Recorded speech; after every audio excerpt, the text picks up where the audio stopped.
সিরাজগঞ্জে বঙ্গবন্ধু সেতুর উপরে ট্রাকের পেছনে বাসের ধাক্কার ঘটনায় ৩ জন নিহত হয়েছেন। এ ঘটনায় আহত হয়েছেন আরও ৮ জন। ভোর সোয়া ৫টার দিকে বঙ্গবন্ধু সেতুর ১৩ নং পিলারের কাছে ঢাকাগামী লেনে এই দুর্ঘটনা ঘটে। বিষয়টি নিশ্চিত করেছেন বঙ্গবন্ধু সেতু পশ্চিম থানা পুলিশের ভারপ্রাপ্ত কর্মকর্তা মোহাম্মদ আব্দুল কাদের জিলানী।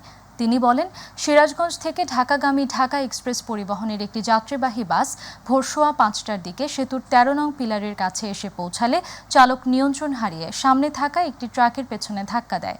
এতে বাসটির সামনের অংশ দুমড়ে মুচড়ে যায় এবং ঘটনাস্থলে ৩ যাত্রী নিহত হন। এ ঘটনায় আহত হন আরও ৮ জন।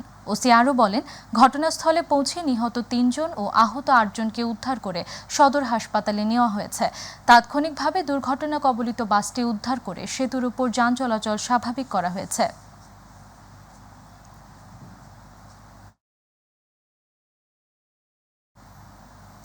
ব্রাহ্মণবাড়িয়ায় নিরাপত্তার অজুহাতে প্রকল্পের কাজ অর্ধেক করেই দেশ ছেড়েছে ভারতীয় ঠিকাদারি প্রতিষ্ঠান ও কর্মকর্তারা। ফলে প্রায় ১ মাস ধরে বন্ধ রয়েছে ব্রাহ্মণবাড়িয়ার আশুগঞ্জ আখাউড়া ৪ লেন সড়কের নির্মাণ কাজ। পাশাপাশি প্রকল্পের ভবিষ্যৎ নিয়ে দেখা দিয়েছে অনিশ্চয়তা।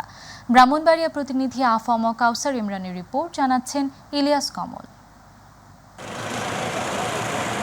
২০১৭ সালে একনেকে অনুমোদনের পর ২০২০ সালে প্রকল্পের কাজ শুরু করে ঠিকাদারি প্রতিষ্ঠান। তবে বৈশ্বিক অর্থনৈতিক মন্দা ও নানা সংকটে প্রকল্পটির মেয়াদ ২ দফা বাড়িয়ে ২০২৫ সালের জুন পর্যন্ত করা হয়। এখন পর্যন্ত কাজের অগ্রগতি ৫২%।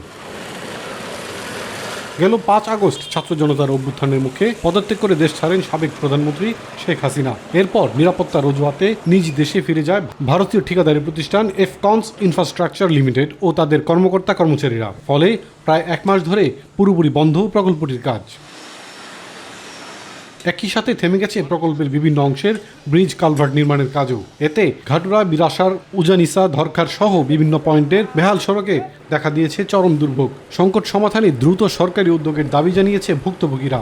ব্রাহ্মণবাড়িয়ার রাস্তায় যে পরিস্থিতি, মানে গর্ত বইরা, যে কোনো সময় অ্যাক্সিডেন্ট হইতে পারে। আমাদের যে দুর্ভোগ, দাঁড় থেকে আইতে যত সময় লাগে বৃষ্টি রোদ, এর থেকে একটু সময় লাগে ভোটতলা। এই রাস্তাটা অনেক ভাঙা, বৃষ্টি হইলে গাড়ি চলাচল একদম বন্ধ হয়ে যায়। প্যাসেঞ্জার আসে না, যাত্রী আসে না, যাত্রী যাইতে আসে না, খুব কষ্ট হয়েছে। আমরা ৫০.৫৮ কিলোমিটার দীর্ঘ প্রকল্পের আশুগঞ্জ থেকে ধরখার পর্যন্ত ৩৯ কিলোমিটার সড়ক নির্মাণ কাজ চলমান জানিয়েছে প্রকল্প ব্যবস্থাপক। তবে প্রকল্পের ভবিষ্যৎ নির্ভর করছে ভারতীয় ঠিকাদারি প্রতিষ্ঠানের ফিরে আসার উপর। বারবার তাদের হাইকমিশনের যে নিরাপত্তা সংক্রান্ত সবুজ সংকেত না পেলে তারা আসবে না, তারা এটাই আমাদেরকে জানাচ্ছে। এবং তারা না আসলে যেহেতু এখানে কোনো কাজ করার সুযোগ নাই, সেহেতু রাস্তাটা রিপেয়ার করাও যাচ্ছে না এবং রিপেয়ার করার দায়িত্বটা আসলে ঠিকাদারের হাতেই ছিল। ভারতীয় ঋণ সহায়তা এবং বাংলাদেশ সরকারের যৌথ অর্থায়নে ৫,৭৯১ কোটি টাকার ৫,৭৯১ কোটি টাকায় বাস্তবায়িত হচ্ছে সড়কটি। ইলিয়াস কমল, মাই টিভি। লক্ষ্মীপুরে বন্যা দুর্গত এলাকায় ধীর গতিতে নামছে বন্যার পানি। বেড়েছে সাপের উপদ্রব। জেলার 5টি সরকারি হাসপাতালে এ পর্যন্ত সাপের কামড়ে আহত হয়ে ১৭০ জন বানভাসী চিকিৎসা নিয়েছেন। চিকিৎসকরা বলছেন, পানি পুরোপুরি নেমে গেলে সাপের উপদ্রব আরও বেড়ে যাবে। বানভাসী মানুষের মাঝে দেখা দিয়েছে সাপের আতঙ্ক। প্রতিনিধি শফিউল আজম চৌধুরী জুয়েলের রিপোর্ট, জানাচ্ছেন শামস তাবরিজ উচ্ছ্বাস।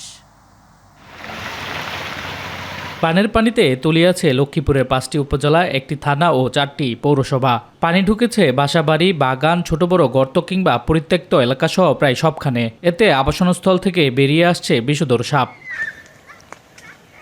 রাস্তাঘাট ও ঘরবাড়ি সহ অনেক স্থানে এখনও হাঁটু পরিমাণ পানি। ফলে মানুষের স্বাভাবিক জীবনযাত্রা ব্যাহত হচ্ছে। এতে খাদ্য ও বিশুদ্ধ পানি সংকটের মধ্যে নতুন করে বানভাসী মানুষের মাঝে দেখা দিয়েছে সাপের আতঙ্ক। বন্যার পানিতে অনেক সাপ আসছে। এই সাপের আতঙ্কে আমরা রাতে ঠিকমতো ঘুমাতেও পারি না। সাপ দেখা যাচ্ছে পথে ঘাটে, পুকুরের রাস্তা ধারে সাপ দেখা যায়। বন্যার পরবর্তী সাপের আক্রমণ খুব বেড়ে গেছে। গত 1 সপ্তাহে সাপের কামড়ে আক্রান্ত হয়ে সদর হাসপাতালে ভর্তি হয়ে চিকিৎসা নিয়েছেন 100 জনের বেশি মানুষ। এ নিয়ে গত 16 দিনে সাপের কামড়ে 170 জনের বেশি মানুষ আক্রান্ত হয়েছে। এদের মধ্যে নারী, পুরুষ ও শিশু রয়েছে। ভ্যাকসিন না পাওয়ারও অভিযোগ করেছেন অনেকে। পানির কারণে অনেক ভয় এবং সাপ আসছে। সাপ দেখে আমরা অনেক ভয়ে আতঙ্কে আছি। আমরা ভয়ের ভিতরে আছি। চারকিনারে সাপ। হাসপাতালে ভর্তি রোগীদের প্রয়োজনীয় চিকিৎসা দেওয়ার পাশাপাশি সচেতনতামূলক পরামর্শ দেওয়ার কথা জানিয়েছে এই চিকিৎসক। সতর্ক থাকার জন্য অনুরোধ করছি। যেহেতু ম্যাক্সিমাম সাপই হচ্ছে বিষ, এই জন্য আপনারা ভয় পাবেন না, সতর্ক থাকবেন এবং আমাদের পর্যাপ্ত ওষুধ আছে। আর সাপে কাটলে বা সাপে দংশন করলে সাথে সাথে আপনারা হাসপাতালে চলে আসবেন। বন্যা দুর্গত এলাকায় পর্যাপ্ত অ্যান্টিভেনম ইনজেকশন প্রস্তুত রাখার দাবি জানিয়েছে লক্ষ্মীপুরের বাসিন্দারা। শামস তাবরিজ উচ্ছ্বাস, মাই টিভি নিউজ ডেস্ক। দুপুরের মধ্যে দেশের ৮ অঞ্চলে ঝোড়ো হাওয়া সহ বজ্রবৃষ্টির আভাস দিয়েছে বাংলাদেশ আবহাওয়া অধিদপ্তর। আবহাওয়া অফিস জানায়, আজ দুপুর ১টার মধ্যে টাঙ্গাইল, ময়মনসিংহ, সিলেট, কুমিল্লা, চট্টগ্রাম, নোয়াখালী, বরিশাল এবং পটুয়াখালী অঞ্চলসমূহের উপর দিয়ে দক্ষিণ অথবা দক্ষিণ পূর্ব দিক থেকে ঘন্টায় ৪৫ থেকে ৬০ কিলোমিটার বেগে অস্থায়ীভাবে দমকা অথবা ঝোড়ো হাওয়া সহ বৃষ্টি অথবা বজ্রবৃষ্টি হতে পারে। এসব এলাকার নদীবন্দরসমূহকে ১ নম্বর সতর্ক সংকেত দেখাতে বলা হয়েছে। এদিকে অপর এক বার্তায় আবহাওয়া অধিদপ্তর বলছে, আগামী সোমবার থেকে বৃষ্টি বাড়তে পারে। সাগরে এখন লঘুচাপ সৃষ্টি হয়েছে, এটি নিম্নচাপে পরিণত হতে পারে, তাতেই বাড়তে পারে বৃষ্টি। তবে এতে আপাতত বন্যার আশঙ্কা নেই বলে জানিয়েছে পানি উন্নয়ন বোর্ডের বন্যা পূর্বাভাস ও সতর্কীকরণ কেন্দ্র।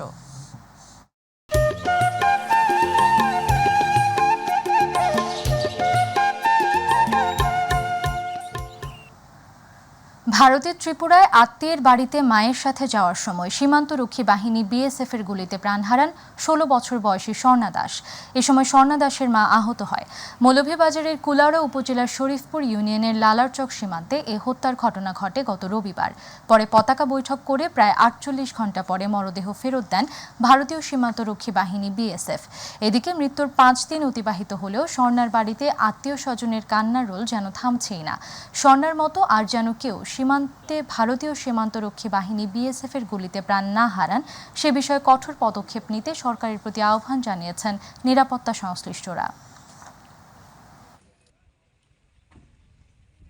এই যে স্বর্ণা দাস নিহত হয়েছে, তার আমরা তো ক্ষতি পুষে কখনো নেওয়া যাবে না, তারপর আমি উচিত ক্ষতিপূরণ এবং এটাই হত্যার বাংলাদেশের সরকারের কাছে আমি হত্যার আন্তর্জাতিক বিচার দাবি করছি। সীমান্তে যাতে আর কোনো লাশ না পড়ে, ফেলানির মতো স্বর্ণার মতো বাংলাদেশ সরকার যাতে কার্যকর উদ্যোগ নেয়। স্বর্ণা দাসকে তারা নির্মমভাবে হত্যা করে লাশটিকেও নিয়ে যায়, তো তারপর ৪৮ ঘন্টা পর সেই লাশকে বাংলাদেশে ফেরত পাঠায়। ফেলানির রক্ত এখনো শুকায় নাই, তারই মধ্যে তারা আমার আয়ের বোন স্বর্ণাকে নির্মমভাবে হত্যা করেছে। এই মুহূর্তে যারা বিতর্কিত কর্মকাণ্ড করবে তাদের ছাড় দেওয়া হবে না বলে হুঁশিয়ারি দিয়েছেন বিএনপির ভাইস চেয়ারম্যান শামসুজ্জামান দুদু। তিনি বলেন, যারা বিতর্কিত কর্মকাণ্ড করবে তারা বিএনপি করে না। তারা যত বড় ক্ষমতার অধিকারী হোক না কেন, বিএনপি তাদের কাছে আত্মসমর্পণ করবে না। তাদের আইনশৃঙ্খলা বাহিনীর হাতে তুলে দিতে হবে। শুক্রবার সিলেট শিল্পকলা একাডেমিতে সাবেক অর্থ ও পরিকল্পনা মন্ত্রী এম সাইফুর রহমানের স্মরণ সভা ও দোয়া মাহফিলে প্রধান অতিথির বক্তব্যে তিনি এই কথা বলেন।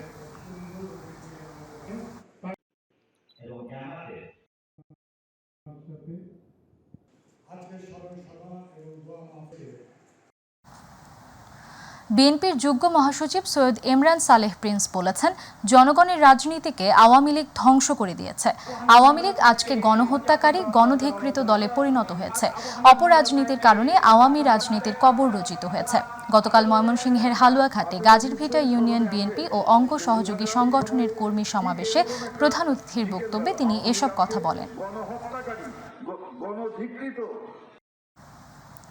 বাংলাদেশের বিরুদ্ধে ভারতের পানি সন্ত্রাসের প্রতিবাদে ও আন্তঃসীমান্ত নদীগুলোতে ভারতের অবৈধ ও একতরফা সকল বাঁধ উচ্ছেদের প্রতিবাদে কুমিল্লার সার্বভৌম সমাবেশ হয়েছে। ঢাকা থেকে ত্রিপুরার বাঁধ অভিমুখে ইনকিলাব মঞ্চের লং মার্চের সাথে একাত্মতা পোষণ করে কুমিল্লা টাউন হল মাঠে এই সার্বভৌম সমাবেশ হয়। ইনকিলাব মঞ্চের আয়োজনে সভায় ৫ দফা দাবি উত্থাপন করেন ইনকিলাব মঞ্চের মুখপাত্র ওসমান হাদি। সমাবেশ শেষে টাউন হল থেকে লং মার্চটি বিবির বাজার স্থলবন্দর অভিমুখে রওনা হয়।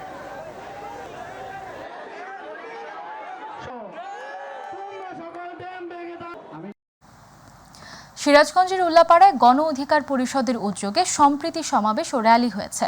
উল্লাপাড়া কেন্দ্রীয় শহীদ মিনারে আয়োজিত সমাবেশে দেশের স্বাধীনতা, সার্বভৌমত্ব রক্ষায় ও গণতন্ত্র প্রতিষ্ঠায় জীবন উৎসর্গ করা সকল শহীদের প্রতি শ্রদ্ধা জানানো হয়। এ সময় গণ অধিকার পরিষদের উল্লাপাড়া উপজেলা আহ্বায়ক শামীম হাসানের সভাপতিত্বে বক্তব্য রাখেন গণ অধিকার পরিষদ সিরাজগঞ্জ জেলা আহ্বায়ক মুমিন ফয়সাল, সদস্য সচিব গোলাম মোস্তফা খান জয়, ইঞ্জিনিয়ার কাউসার হোসেন।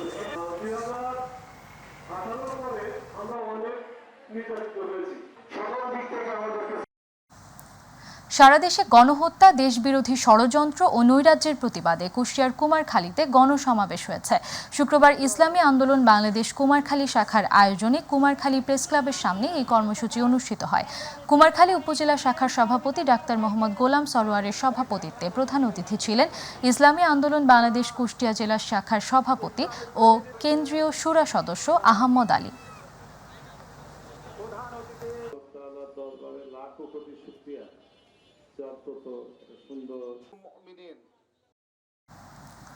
জামালপুরে ইসলামী আন্দোলন বাংলাদেশের আমির মুফতি সৈয়দ মোহাম্মদ রেজাউল করিম চরমোনাই পীর বলেছেন, বারবার 53 বছর ঘুরিয়ে ঘুরিয়ে যাদের ক্ষমতায় বসিয়েছিলাম তাদেরকে নতুনভাবে চেনার কোনো প্রয়োজন নেই। শহরের ফৌজদারি মোড়ে ইসলামী আন্দোলন বাংলাদেশ জামালপুর জেলা শাখা আয়োজিত গণসমাবেশে প্রধান অতিথির বক্তব্যে তিনি এসব কথা বলেন।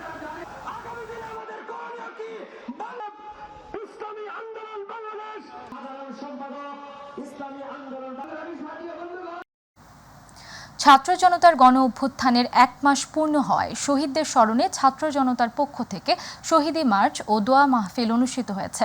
রাজধানীর বিমানবন্দরের জামিয়া বাবু সালাম ও উত্তরা জোন কওমি ছাত্রবৃন্দর আয়োজনে বিজয় মিছিলের আয়োজন করা হয়।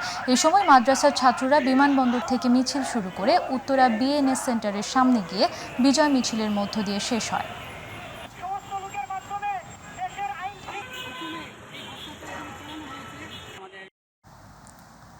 বাংলাদেশ জাতীয় যুব ফোরামের কেন্দ্রীয় কমিটির সাধারণ সম্পাদক হিসেবে জালাল হোসেন নির্বাচিত হওয়ায় দিনাজপুরের পার্বতীপুরে সংবর্ধনা প্রদান করা হয়েছে। পার্বতীপুর উপজেলা যুব ফোরামের উদ্যোগে সংস্থার কার্যালয়ে বৃক্ষরোপণ ও লাইব্রেরি উদ্বোধন শেষে আলোচনা সভার আয়োজন করা হয়। এ সময় মঞ্জুরুল আজিজ পলাশ, ইরফান খান, সিরাজুল ইসলাম, ব্যবসায়ী সমিতির সভাপতি আশরাফুল আলম সরকার উপস্থিত ছিলেন।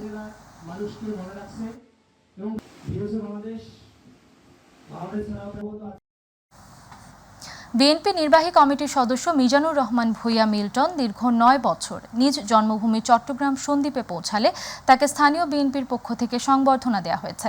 গতকাল বিএনপির উদ্যোগে সংবর্ধনা জানানো হয়। এ সময় স্থানীয় নেতাকর্মীরা মিজানুর রহমান ভূঁইয়া মিল্টনকে কাছে পেয়ে আবেগ আপ্লুত হন।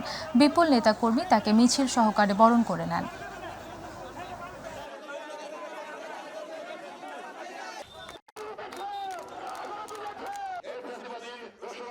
মুন্সিগঞ্জের টঙ্গীবাড়ি উপজেলার টঙ্গীবাড়ি বাজারস্থ ইউনাইটেড ক্লিনিকে একসাথে 3 সন্তানের জন্ম দিয়েছে প্রসূতি মাহিয়া বেগম। তিনি উপজেলার ফজুসা গ্রামের পাপ্পু মাঝির স্ত্রী। ইউনাইটেড ক্লিনিক হাসপাতালের গাইনি ও প্রসূতি বিশেষজ্ঞ সার্জন আমিনা খাতুন তানিয়া সিজারের মাধ্যমে ওই 3 সন্তানের প্রসব করান। এ ব্যাপারে হাসপাতালের সার্জন আমিনা খাতুন তানিয়া বলেন, ওই নারীর গর্ভে 3টি সন্তান রয়েছে। এটা আলট্রাসোনোগ্রাফির মাধ্যমে আগেই নিশ্চিত হয়েছিল। গর্ভের সন্তান থাকা অবস্থায় তাকে নিয়মিত স্বাস্থ্যসেবা প্রদান করা হয়েছে। পরে ওই নারী একসাথে 3টি সন্তান প্রসব করে, যার মধ্যে 2টি কন্যা এবং 1টি পুত্র সন্তান। প্রত্যেকটি সন্তানই জন্মের সময় 2 কেজি করে ওজনের হয়েছে। বর্তমানে তাদের হাসপাতালে রেখে স্বাস্থ্যসেবা দেওয়া হচ্ছে। সাতক্ষীরার কলারোয়া উপজেলার কাকডাঙ্গা সীমান্ত থেকে 1 কেজি ভারতীয় ক্রিস্টাল মেথ আইস, 1 বোতল এলএসডি ও 1 বোতল বিদেশি মদ জব্দ করেছে বিজিবি। শুক্রবার কলারোয়ার কাকডাঙ্গা সীমান্তের কেরাগাছি এলাকা থেকে এ মাদকদ্রব্য উদ্ধার করা হয়, যার আনুমানিক মূল্য 6 কোটি টাকা। তবে এ সময় বিজিবির উপস্থিতি টের পেয়ে চোরাচালানিরা পালিয়ে যাওয়ায় তাদের আটক করতে সক্ষম হননি বিজিবি। সাতক্ষীরা বিজিবি 33 ব্যাটালিয়নের অধিনায়ক লেফটেন্যান্ট কর্নেল আশরাফুল হক জানান, উদ্ধারকৃত মাদকদ্রব্যের আইনানুগ ব্যবস্থা গ্রহণের জন্য সাতক্ষীরা জেলার মাদকদ্রব্য নিয়ন্ত্রণ অধিদপ্তরে সাধারণ ডায়েরি দায়ের করা হয়েছে।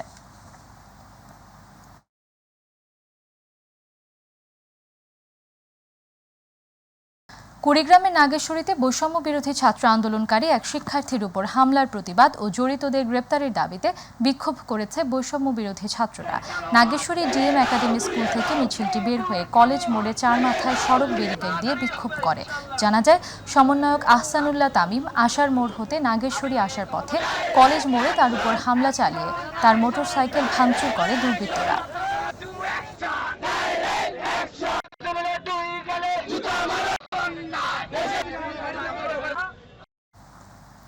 দিনাজপুরের পার্বতীপুরে উপজেলার লিড ফার্মাদের সাথে বাজার সংযোগ বিষয় সভা হয়েছে। গতকাল উপজেলার হাবড়ায় অনুষ্ঠানের আয়োজন করা হয়। এ সময় উপজেলা কৃষি কর্মকর্তা রাজীব হোসাইন, জিবিকের RMTPর প্রকল্প ব্যবস্থাপক আওয়াল সরকার, মার্কেটিং ম্যানেজার ননী গোপাল রায় সহ অনেকেই উপস্থিত ছিলেন।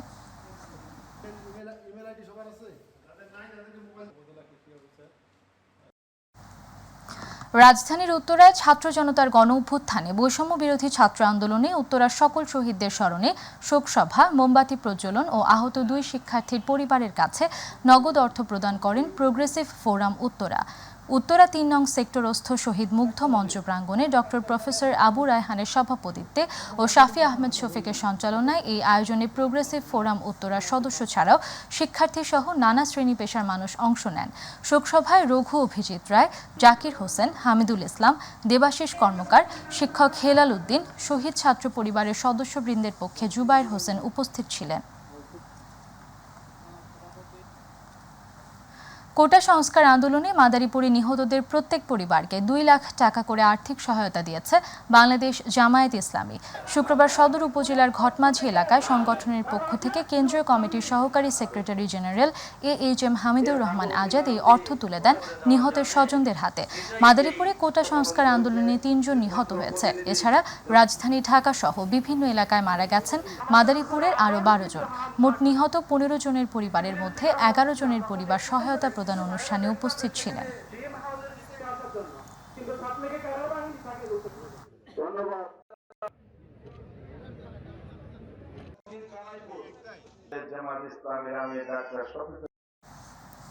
ব্রাহ্মণবাড়িয়া জেলা বিএনপির প্রতিষ্ঠাকালীন সাধারণ সম্পাদক মরহুম হামিদুল হক টুকু মিয়ার 24তম মৃত্যুবার্ষিকী উপলক্ষে আলোচনা ও শোকসভা অনুষ্ঠিত হয়েছে। শুক্রবার স্থানীয় পৌর কমিউনিটি মিলনায়তনে মরহুমের জ্যেষ্ঠ পুত্র মোহাম্মদ তোফায়েল হকের সভাপতিত্বে প্রধান অতিথি ছিলেন কেন্দ্রীয় বিএনপির অর্থনৈতিক বিষয়ক সম্পাদক ইঞ্জিনিয়ার খালেদ হোসেন মাহবুব শ্যামল। বিএনপি নেতা আলী আজমের সঞ্চালনায় বিশেষ অতিথি ছিলেন জেলা বিএনপির সাবেক সভাপতি হাফিজুর রহমান মোল্লা কোচি, সাবেক সাধারণ সম্পাদক জহিরুল হক খোকন সহ অন্যান্য নেতাকর্মীরা উপস্থিত ছিলেন।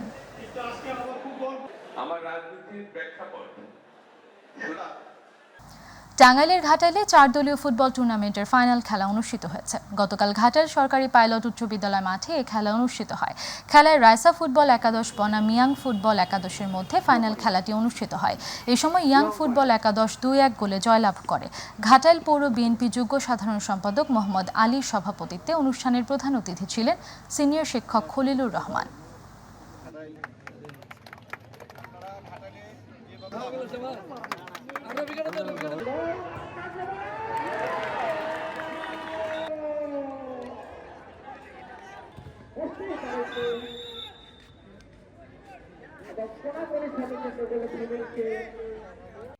দর্শক সঙ্গে থাকার জন্য ধন্যবাদ। দেশের ইউটিউবে মাইটিভি সংবাদ পেতে ভিজিট করুন youtube/mytvbd নিউজ এবং আমাদের অনুষ্ঠান দেখতে ভিজিট করুন youtube/mytvবাংলা, facebook/mytvবাংলা। পরবর্তী সংবাদ দেখার আমন্ত্রণ জানিয়ে বিদায় নিচ্ছি। আল্লাহ হাফেজ।